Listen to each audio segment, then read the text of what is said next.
Lightnin Hopkins versus Bob Dylan. Shot of love. 400 ounce tournament. I'm out here getting the grind on, running a hard rein.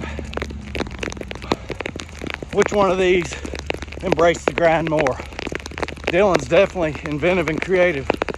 Lightnin Hopkins lived the blues, embodied the blues. And frankly, he sounds better out of the two in this matchup. There's no skips on Lightnin Hopkins. Just like you don't skip when it rains. You don't skip when it sleets, snows. The grind is the game. The grind is the prize. Stay strong, stay humble, advance.